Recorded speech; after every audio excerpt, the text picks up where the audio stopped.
పొందుతూనే శిథిలాలలో నుంచి శిఖరాల మీద కూర్చోబెట్టడానికి దేవుడు కృప చూపించాడు. బిడ్డలారా, మీలో ఎవ్వరూ కూడా శ్రమను బట్టి కదిలిపోవద్దు. నిన్ను నాశనం చేయటానికి ఏ శ్రమ రాలేదు. నిన్ను నీ కుటుంబాన్ని బుగ్గిపాలు చేయటానికి శ్రమను అనుమతించలేదు.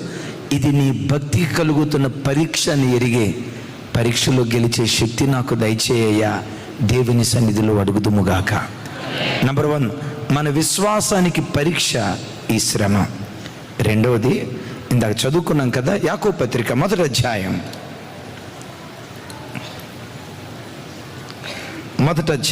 2-3 వచనాలు. శ్రమ అనే తల్లికి ఒక బిడ్డ పుడతాడు. ఆ బిడ్డ పేరేంటో తెలుసా? ఓర్పు. ఇప్పుడు ఓర్పు అనే బిడ్డ దగ్గరికి వెళ్ళి, అమ్మా నీ పేరేంట్రా? నా పేరు ఓర్పయ్య గారు. మీ అమ్మ పేరేంటమ్మా?